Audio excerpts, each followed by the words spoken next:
Assalamu alaikum students. Today we are going to solve few numerical problems related to the two topics current electricity and DC circuits.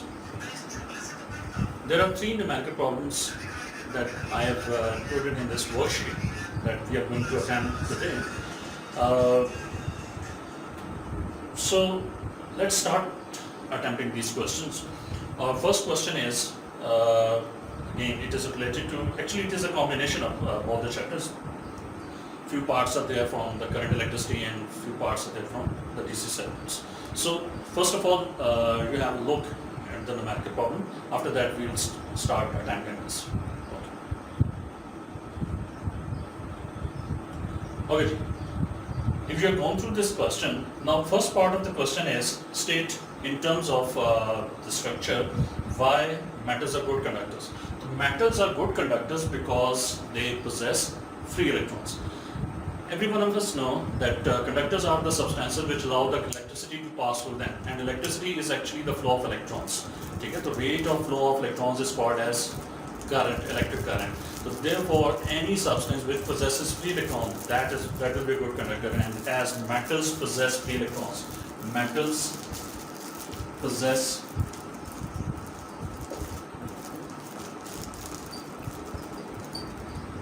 free electrons.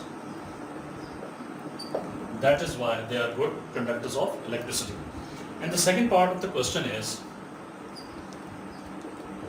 now for the second part of the question, it's given in the question that for the first conductor, or for the first wire, which is denoted by W1, its length is L and its area cross section is A, its resistance is 16 ohm.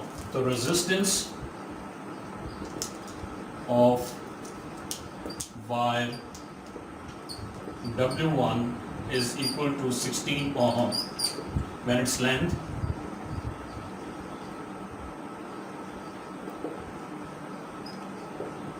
is L and area of cross section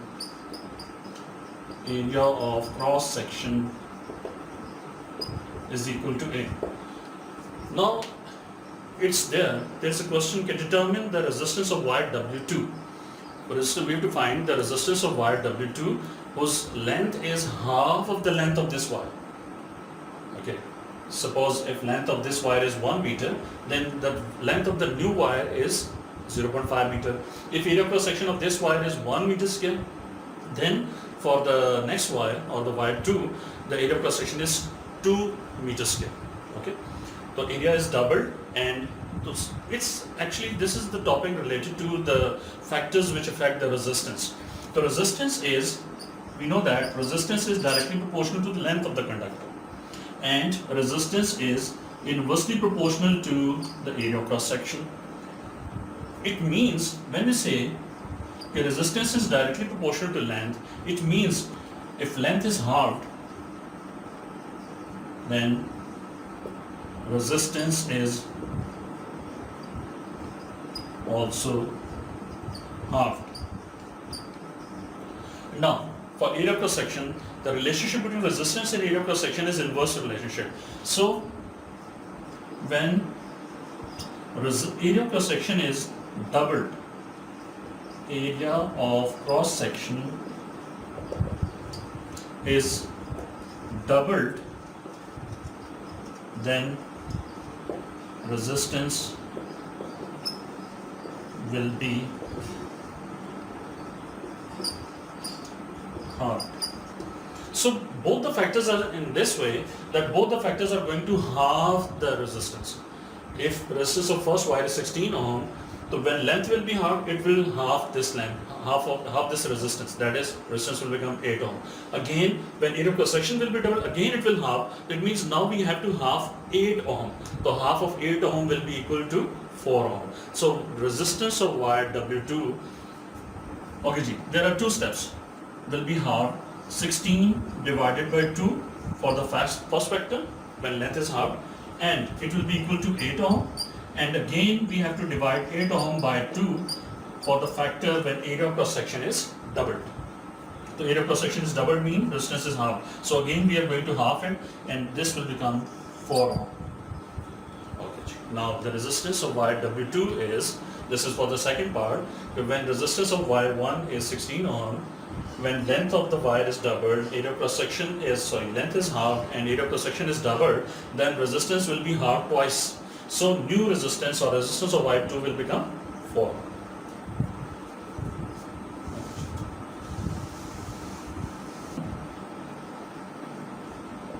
Resistance of wire W2 is equal to 4 ohm.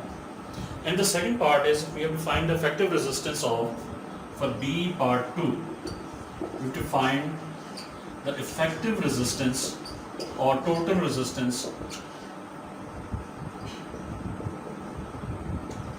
we have to find the effective resistance of wire W1 and W2. Okay? So we have to find the effective resistance of two wires, W1 and W2. Now we have the resistance of wire W1 is equal to 16 ohm and W2 is equal to 4 ohm. And it is given that two wires are connected in parallel. The wires are connected in parallel. Wires are connected in parallel. So when we have to find the total resistance or effective resistance of two wires when they are connected in parallel, then we have to use the formula 1 over R is equal to 1 over R1 plus 1 over R2. Now we have to put the values 1 over R. Actually we have to find the value of R, but the formula is 1 over R is equal to 1 over 16 ohm plus 1 over 4 ohms. So this is the value. Okay? We have put the values of both the resistances. First wire, resistance of first wire is 16 ohm and resistance of second wire is 4 ohm. So we have written the values, 1 over R is equal to 1 over 16 plus 1 over 4. Now we are going to find the LCM and finally, definitely we have to find the value of R. 1 over 16, I will try to make the denominator same. So we can make 4 equal to 16 by multiplying it by 4. But when we have to multiply the denominator by 4, so definitely we have to multiply the numerator as well by 4. Numerator by 4 as well, because according to mathematical rules, when we divide a fraction by a certain number, then we have to multiply it with the same number to keep it same. Okay, for the next step, 1 over R will be equal to 1 over 16 plus 4 over 16. Now it will be, it's quite simple to find the LCM of this because both the denominators are the same, so same number will be the LCM. 1 over R is equal to 16. 16 is the LCM. Now, table of 16. 16 ones are 16 and 1 into 1, 1 plus. So when denominators are actually same, we just have to write the numerators over here. The first numerator is 1, second numerator is 4. And the sign which is present between the two fractions, we have to write the same sign over here. So 1 over R will be equal to 5 over 16. 5 over 16. 1 over R is equal to 5 over 16. Now we can cross multiply it. If you cross multiply these values, you will get 5R is equal to 16. 5R is equal to 16. 5 into R is 5R, 16 into 1, 16. Now to find the value of R, you just have to write 16 over 5 and answer will be 5 3s are 15.2 ohm. So the effective resistance of wires W1 and W2 is equal to 3.2 ohm. Now it's B part 2 is done.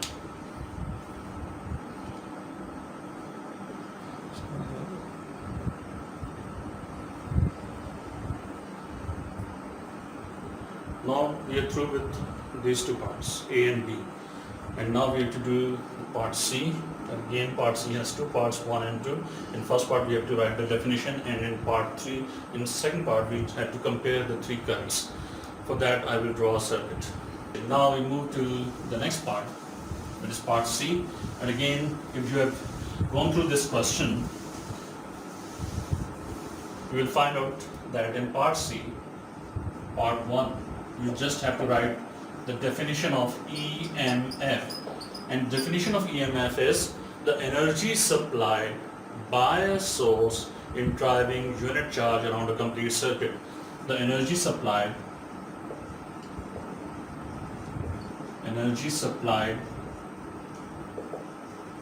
by a source in driving unit charge around a complete circuit.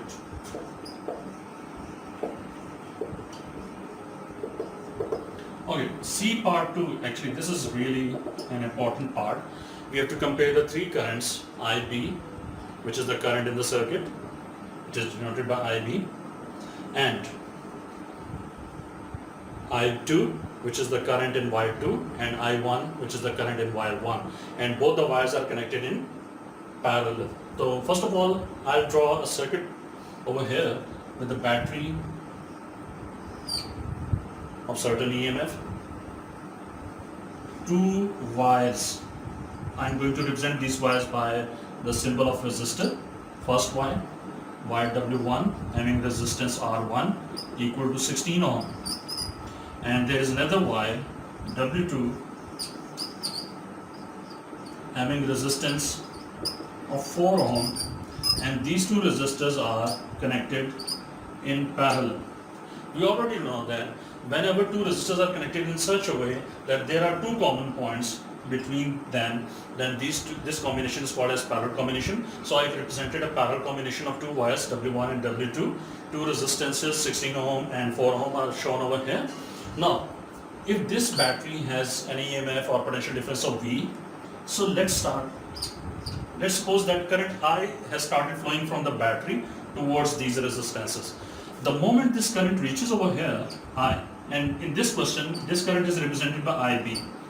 The moment this current reaches at this node, now this current is going to be divided into two parts. And this current is denoted by I1, and the second part of this current, which will pass through the wire W2, this will be represented by I2. Now we have to concentrate on these two parts. First thing, which is very important, that IB is divided into two parts, I1 and I2. It simply shows that IB is greater than I1 and IB is also greater than I2. Now it's important to decide that what is the relationship between these two actually. This is important. It's very clear that IB is greater than I1 and IB is greater than I2 because I1 and I2 are the two parts of this current IB. So now we have to decide that which current is larger or which current is smaller. So for that you just have to look at the resistances. This resistance of wire W1 is 16 ohm and resistance of wire 2 is 4 ohm. This is a large resistance. This is a small resistance. So, and it's very important to know that the resistance is the opposition to the flow of current. Resistance is nothing but the opposition to the flow of current. So greater the resistance means smaller the current. Greater the resistance means smaller the current, and smaller the resistance means larger the current.